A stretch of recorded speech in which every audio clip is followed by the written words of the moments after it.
Assalamualaikum warahmatullahi wabarakatuh. Perkenalkan, kami dari kelompok 5. Di sini kami akan mempresentasikan analisis bisnis kami yaitu dari PT Smartfren. Pertama-tama ini ada profil anggota kami yang beranggotakan Ariel Wijaya, Naufal Fawaz Kawakibi, Muhammad Fadil Widodo, Ibrahim Iksan Dwi Afrian, dan yang terakhir adalah Farhan Afarujidan. Pertama, kita ke deskripsi PT Smartfren.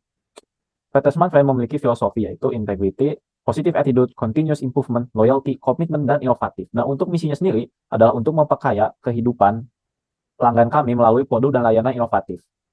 Apa yang dikejar oleh PT Smartfren tidak hanya keuntungan, namun juga mengejar CSR serta sustainability. Dan visi dari PT Smartfren adalah untuk dicintai dan dipercaya oleh pelanggan, karyawan, dan pemangku kepentingan. Tujuan dan pencapaian PT Smartfren. Pertama, di infrastruktur, ada peningkatan infrastruktur jaringan, yaitu mencapai 46.000 di akhir 2023, yaitu BTS 4G. Untuk pasar, mereka sedang berupaya untuk menjangkau segmen pasar yang luas dengan pencapaian yaitu peluncuran berbagai layanan dan produk baru. Dan yang terakhir adalah peluncuran gerakan sosial 100% sosial untuk Indonesia. Pencapaiannya adalah program Teman Pintar, Teman Kreasi, Bunda Pintar, dan Teman UMKM. Pasar sasarannya adalah milenial, Gen Z, dan profesional muda. Untuk smartphone overview, pertama ada industri smartphone. Smartphone bergerak pada industri telekomunikasi dan termasuk ke dalam industri yang berkembang karena mengikuti tren digitalisasi. Untuk prospek smartphone ada jangka pendek dan jangka panjang. Untuk jangka pendek, digitalisasi dan teknologi telekomunikasi dalam keadaan sekarang yang sudah berkembang membuat perusahaan telekomunikasi seperti smartphone banyak peminat dari pembeli, investor, hingga sumber daya manusia. Untuk jangka panjangnya, digitalisasi dan teknologi telekomunikasi akan terus berkembang, yang membuat perusahaan telekomunikasi terutama smartphone lebih dibutuhkan dari masa-masa sebelumnya. Ada kunci memanfaatkan perubahan. Untuk memanfaatkan perubahan dari tren perkembangan teknologi telekomunikasi dan digitalisasi, PT Smartfren telah menyediakan 3 strategi utama, yaitu pengembangan jaringan, pengembangan produk serta layanan, serta retensi pelanggan. Dan untuk pesaing Smartfren ada PT XL Axiata, PT Telekomunikasi Seluler, dan PT Indosat Ooredoo Hutchison. Untuk prospek dan potensi, prospeknya itu bisa dilihat dari pertumbuhan industri telekomunikasi di Indonesia sampai akhir tahun 2023 yang diperkirakan pertumbuhannya sekitar 5%. Untuk kontribusi, Smartfren ikut andil dalam pertumbuhan industri telekomunikasi Indonesia sebanyak 4,74%. Untuk potensi, Kementerian Komunikasi dan Informatika atau Kominfo menargetkan 3 fokus utama infrastruktur digital di tahun 2023, yaitu penyelesaian PDN dan BBPPT. Sebagai salah satu penyedia layanan 4G di Indonesia, perseroan memanfaatkan momentum tersebut dengan mengupayakan perluasan dan peningkatan kualitas jaringan yang telah ada. Ada struktur dan kepemilikan. Smartfren masuk ke dalam tipe organisasi bisnis perusahaan terbatas atau lebih tepatnya lagi PT terbuka, yaitu atau koperasi. Mengapa? Karena kemudahan dalam mencari saham tanggung jawab terbatas, terjaminnya keberlanjutan, dan kemudahan pemindahan kepemilikan. Mengapa memilih koperasi? Karena dapat meningkatkan efisiensi operasional dari hierarki yang jelas serta akses terhadap modal. Ini adalah data untuk sahamnya. Untuk aturan hukum yang dilaksanakan Smartfren, ada UU nomor 8 tahun 1995 tentang pasar modal, peraturan OJK dan B, UU telekomunikasi, UU perlindungan konsumen, dan UU perlindungan data pribadi, UU nomor 11 tahun 2020 tentang cipta kerja, peraturan pajak, dan UU nomor 40 tahun 2007 tentang perseroan terbatas, peraturan otoritas jasa keuangan, peraturan Bursa Efek Indonesia, UU nomor 36 tahun 1999 tentang telekomunikasi, UU nomor 27 tahun 2022 tentang perlindungan data pribadi, UU nomor 8 tahun 1999 tentang perlindungan konsumen, dan UU cipta kerja. Lalu untuk produk Smartfren sendiri ada 3 produk. Yang pertama ada eSIM dan SIM. Untuk SIM atau sedangkan kartu SIM adalah SIM fisik yang terbuat dari plastik dan dimasukkan ke dalam slot. Yang kedua, Smartfren juga menjual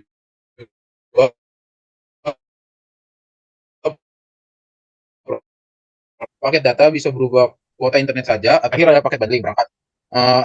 Ini paket ini adalah paket yang menggabungkan layanan internet Smartfren dengan perangkat seperti MiFi, router, atau smartphone untuk memberikan nilai lebih kepada pelanggan. Lalu untuk harga produk Smartfren ini yang pertama standar. Harganya tergolong standar sehingga semua golongan dapat membeli dan menggunakannya. Lalu untuk penentuan harga, Smartfren menentukan harga tidak beda jauh dengan pesaingnya dengan menempatkan harga yang dapat dijangkau oleh segala golongan. Dan yang ketiga promo. Dengan harga yang masih tergolong standar, Smartfren masih memberi promo-promo yang menarik.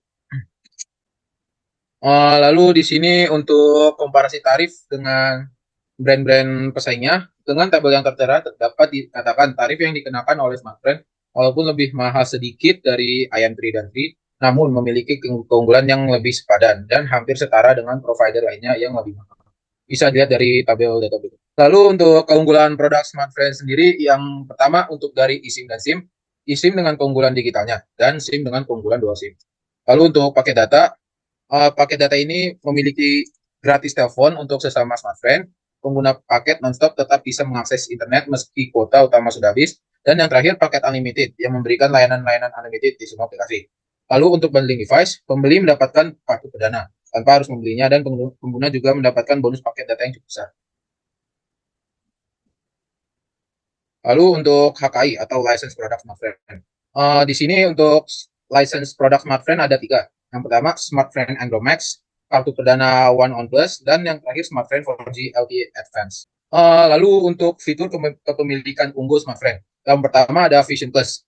Vision Plus smartphone menjadi operator pertama di Indonesia yang menjalin kerjasama eksklusif dengan Vision. Yang kedua ada CDMA. Smartphone merupakan salah satu operator penyedia jasa telekomunikasi yang memiliki lisensi seluler dan mobilitas terbatas. Lalu untuk kualitas situs web dari smartphone sendiri, yang pertama kegunaan kualitas. Web kualitas web smartphone ini mudah digunakan dikarenakan UI-nya yang menarik serta simple. Yang kedua, interaksi kualitas. Memiliki reputasi yang baik dan banyak penawaran menarik. Yang ketiga, benak pelanggan. Di benak pelanggan, website smartphone ini cukup menarik, UI-nya yang rapih dan informatif, serta tawaran-tawarannya yang luas. Yang keempat, dari segi informasi kualitas. Dari segi informasi kualitas, web smartphone ini tergolong lengkap dan mudah dipahami. Dan yang terakhir, keamanan kualitas. Dengan adanya fitur BIS Cloud, remote working, dan memiliki sertifikat ISO and IEC. Lalu untuk bukti indikator web wall. Yang pertama, usability atau kegunaan dalam web wall. Hal ini mengacu kepada bagaimana dalam benak pelanggan kemudahan serta menariknya suatu website. Hal ini dapat dilihat dari UI atau UX-nya yang mudah untuk dinavigasi, penampilan UI UX-nya yang menarik, serta bagaimana website itu sendiri memberikan positif atau baik ketika melihat tampilan UI atau UX-nya. Yang kedua, information quality membuat para pelanggan, calon pelanggan, bahkan investor-investor mudah dalam mencari tahu informasi lebih lanjut tentang perusahaan smartphone itu sendiri. Dapat dilihat dari website smartphone menyediakan laporan tahunan, serta laporan keuangan perusahaan smartphone setiap tahunnya, yang dapat dijamin kebenarannya dan mudah untuk dimengerti. Dan website smartphone memberikan informasi singkat, namun jelas, dan mudah dimengerti tentang perusahaan itu sendiri. Yang ketiga, service interaction quality, atau kualitas interaksi layanan dalam web mengacu pada bagaimana website smartphone dapat memberikan rasa keamanan, rasa komunitas, dan rasa kepercayaan dalam menggunakan website service. Interaction quality smartphone memberikan keamanan yang terjamin dari sertifikasi serta kebijakan smartphone itu sendiri. Rasa komunitas dalam layanan bertanya melalui hotline, nomor operator atau WhatsApp juga informasi seputar produk atau layanan smartphone pada WhatsApp chat. Baiklah, selanjutnya masuk ke dalam Lalu, struktur organisasi PT Smartfriend. Ini adalah bagan struktur organisasi PT Smartfriend. Lalu selanjutnya, Presiden Komisaris PT Smartfriend yaitu Dr. Darmin Nasution SE, lalu ada Wakil Komisaris Ferry Salman, dan Komisaris Independen Insinyur Ketut Sanjaya MSM. Lalu masuk ke Presiden Direktur Merza Fasis, lalu Direktur 1 Andri Jantumuljono, lalu Direktur 2 Suris Subramaniam, lalu Direktur 3 Antoni Susilo, dan Direktur 4 Marco Paul Iwan Sumampo. Di sini ada biografi singkat di tim PT Smartfriend yang mencakup pengalaman, rangkap jabatan, serta pendidikan. Di slide ini ada Dr. Darmin Nasution SE sebagai Presiden Komisaris, lalu Ferry Salman sebagai Wakil Komisaris. Lalu selanjutnya ada Insinyur Ketut Sanjaya sebagai Komisaris Independen dan Merza Fasis sebagai Presiden Direktur. Lalu yang selanjutnya ada Direktur 1 yaitu Andri Jantumuljono dan Direktur 2 Suris Subramaniam. Dan yang terakhir ada Direktur 3 Antoni Susilo dan Direktur 4 Marco Paul Iwan Sumampo. Kesenjangan dalam manajemen. Yang pertama SDM. Terdapat tantangan dalam memastikan bahwa program-program ini menjangkau dan mengembangkan semua level organisasi. Yang kedua, manajemen risiko. Tantangan masih muncul dalam pemantauan berkelanjutan untuk menyesuaikan dengan perubahan di pasar telekomunikasi yang sangat dinamis. Yang ketiga, evaluasi kinerja dan sistem remunerasi, penghargaan dan promosi. Namun, ada upaya berkelanjutan untuk memastikan sistem ini secara adil menghargai karyawan dengan keahlian dan kinerja yang berbeda. Yang selanjutnya, yaitu sistem informasi 1. Yang pertama, internal control system. Sistem ini berfungsi untuk memastikan bahwa pengendalian internal perusahaan berjalan efektif, khususnya dalam pengawasan dan mitigasi risiko. Yang kedua, SDM, penggunaan sistem informasi untuk mengelola data karyawan secara otomatis, mulai dari rekrutmen, pengembangan, penilaian kinerja, hingga administrasi lainnya. Lalu yang ketiga ada Enterprise Resource Planning. SmartFriend mengadopsi ERP atau Enterprise Resource Planning untuk menyelaraskan berbagai fungsi dalam organisasi seperti pengelolaan keuangan, inventaris, distribusi, dan pengadaan.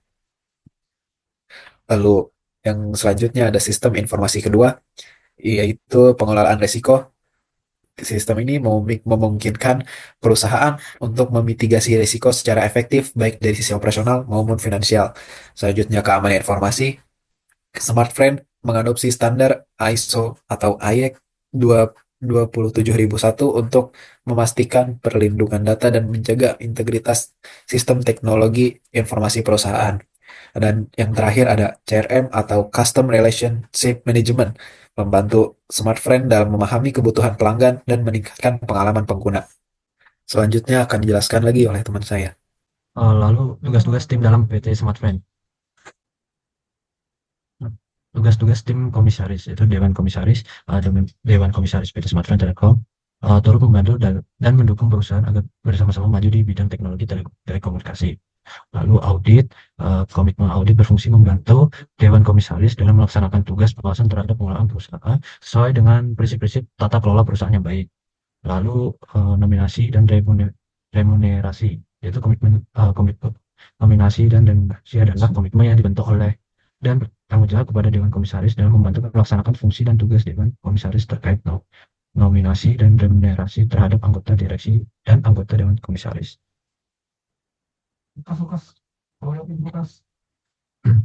Lalu ada tugas-tugas tim direksi. Itu pertama, Presiden Direktur bertanggung jawab memimpin anggota direksi perseroan serta bertanggung jawab untuk memberikan visi dan arahan agar perseroan dapat berjalan sesuai dengan rencana dan strategi perseroan mencapai tujuan yang diharapkan. Lalu direktur pertama mengatur marketing, traditional sales, omni-sales, product portfolio dan trading policy, dan enterprise business. Bertugas dalam fungsi pengembangan, pemasaran dan penjualan layanan perseroan serta berperan aktif dalam komunikasi dan relasi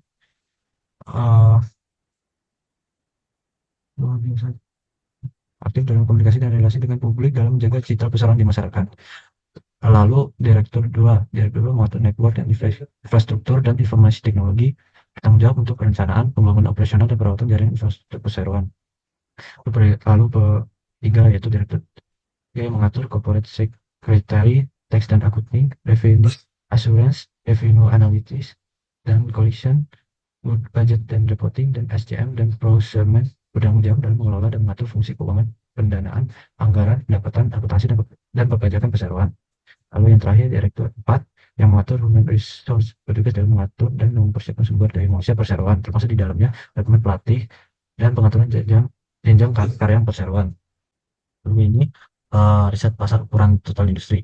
Berdasarkan Intelligence.com dikatakan bahwa ukuran pasar telekomunikasi yang diikuti oleh SmartFriend akan terus meningkat, di mana pada tahun 2024 total ukuran industri telekomunikasi adalah 17,13 miliar US dollar dan akan terus meningkat. Hal ini disebabkan oleh meningkatnya jumlah penggunaan layanan telekomunikasi, meningkatnya permintaan pelanggan akan layanan konektivitas berkecepatan tinggi, meningkatkan pengeluaran untuk melakukan infrastruktur 5G, dan keterbukaan pemerintah dalam mengangkat persaingan bebas dan investasi telekomunikasinya, khususnya di layanan seluler.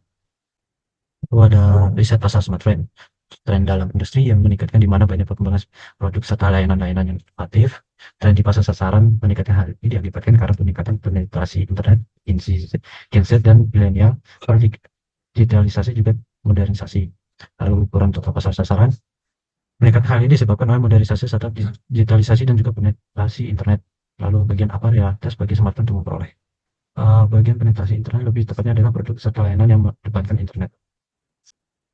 Nah, lalu ada hambatan untuk masuk, yaitu pertama biaya awal yang tinggi, kedua yaitu produksi tinggi biaya, ketiga pemasaran tinggi, 4 itu tarif dan kuota, 5 tantangan pengenalan merek, 6 menemukan karyawan yang memenuhi syarat, 7 gunakan teknologi khusus untuk paten, dan terakhir adalah penyatuan dalam industri. Lalu ada ancaman dan peluang dari PT SmartFriend, perubahan peraturan pemerintah Ancamannya itu peraturan pemerintah yang tidak benar. Itu dan tiba-tiba diberikan kepada perusahaan-perusahaan untuk ditepati kalau tidak diberhentikan yaitu peluang memberikan perusahaan inisiatif untuk mendapatkan sertifikat serta lisensi sebelum peraturan. Lalu beban teknologi, ancamannya yaitu teknologi yang semakin maju di mana perusahaan harus mengikuti perkembangan teknologi namun biayanya mahal. Peluangnya yaitu perusahaan dapat menciptakan produk yang lebih kreatif dan lebih bagus dari pesaing serta pencarian investor untuk meningkatkan biaya untuk operasi inovasi. Yang selanjutnya itu beban ekonomi, ancamannya yaitu ketidakstabilan ekonomi bisa saja menurunkan yang dapat mempengaruhi daya beli masyarakat. Peluangnya itu memperluas pasar mereka dan menjalin hubungan dengan perusahaan luar untuk menghasilkan pendapatan baru. Yang terakhir yaitu perubahan dalam industri. Ancamannya yaitu menggabungkan beberapa perusahaan atau merger yang dapat mengakibatkan monopoli pasar. Lalu peluang membangun customer base yang loyal, nilai produk dan layanan yang unik serta pencarian pasar baru untuk mencari pendapatan di luar pasar yang termonopoli. Lalu ini SWOT dari perusahaan Smartfren. Lalu ada fitur dan manfaat dari produk ya, dari SIM itu transfer pulsa, ganti nomor, beli pakai pulsa, SMS banking, registrasi kartu prabayar dan tarif standar. Lalu fitur dan manfaat dari paket data dan bundling device, yaitu ada Isigo, istimewa atau manfaat Isigo, bundling device, dan tentu bundling device ini. Selanjutnya ada layanan Purna Jual Smartfren di mana yang pertama itu ada dukungan pelanggan, kedua garansi produk, dan ketiga ada pusat layanan. Next. Terus selanjutnya itu adalah pelanggan target di mana konsumen itu ada usia. Untuk target usia Smartfren tidak memiliki angka spesifik untuk usia. Dan yang kedua itu ada kelamin. Dari segi kelamin, Smartfren menargetkan kedua kelamin baik pria maupun wanita. Terus yang ketiga ada lokasi di mana target pengguna Smartfren dari lokasi adalah dari berbagai wilayah mulai dari Jabodetabek, Sumatera Selatan, Kalimantan, dan Sulawesi. Terus yang ketiga ada pendapatan. Untuk target Smartfren sendiri, pendapatan pengguna, Smartfren tidak memiliki target yang spesifik secara angka, namun lebih menargetkan segmen golongan menengah ke bawah. Terus yang kelima itu ada pekerjaan, keenam ada pendidikan, dan terakhir itu ada di bidang bisnis, yaitu di industri. Untuk Smartfren sendiri mengutamakan atau menargetkan industri retail serta distribusi produk telekomunikasi. Terus yang kedua itu ada lokasi, ketiga ukuran, dan keempat tahap dan bisnis, kelima penjualan tahunan. Next. Selanjutnya ada pesaing utama Smartfren, di mana pesaing secara langsung itu ada XL, Telkomsel, Indosat. Terus yang kedua itu ada produk saingan, yaitu dari paket data, kartu SIM, device bundling. Terus yang ketiga ada pesaing tidak langsung, di mana pesaing tidak langsung Smartfren itu dalam produk internet, rumah seperti IndiHome, First Media, MyRepublic, Biznet, Vision, Econet, dan lain-lain. Next. Ini adalah tabel persaingan, dapat dilihat. Mungkin bisa dilanjut. Selanjutnya ada laporan keuangan. Nah, ini laporan keuangan yang kita dapat berdasarkan dari data keuangan Smartfren. Next. Selanjutnya ada ringkasan eksekutif. Yang pertama itu adalah tinjauan bisnis, di mana PT Smartfren merupakan perusahaan yang bergerak di bidang telekomunikasi, di mana Smartfren menjual berbagai macam produk telekomunikasi dan jaringan. Terus yang kedua ada tujuan untuk bisnis, di mana tujuan dari bisnis Smartfren sendiri itu meningkatkan infrastruktur dan juga berupaya untuk menjangkau segmen pasar yang lebih luas. Terus yang ketiga meluncurkan gerakan sosial 100% sosial untuk Indonesia. Terus yang ketiga ada pasar sasaran, di mana yang pertama itu adalah generasi milenial, Gen Z, serta profesional muda yang memiliki kebutuhan akan layanan data berkualitas price entry point yang fleksibel. Terus yang kedua itu ada halaman dan pengusaha UKM. Next. Terus selanjutnya ada persaingan dan keunggulan uniknya sendiri, di mana pesaing utama seperti slide sebelumnya, yaitu ada XL, Telekomunikasi Seluler, dan PT Indosat Urido. Terus keunggulan Smartfren sendiri itu banyak. Yang pertama itu seperti operator pertama di Indonesia yang menjalin kerjasama dengan eksklusif dengan Vision, layanan bundling, device, menawarkan tarif yang kompetitif, memiliki fitur Bizload. Terus ada tim manajemen dan pengalaman, di mana PT Smartfren memiliki tim manajemen yang berpengalaman di bidang telekomunikasi, keuangan, dan human resource. Next. Selanjutnya ada di prospek keuangan, di mana bisnis PT Smartfren dengan total aset 45.044.801 juta dapat dikatakan bahwa situasi keuangan bisnis cukup hal ini diakibatkan paling utama adalah hampir tiap tahunnya ROA atau Return on Asset Ratio PT Smartfren negatif serta penurunannya total aset dari tahun 2022 yang sebesar 46, 492, 367 ke 2023 dengan sebesar 45.044.801. Next. Thank you.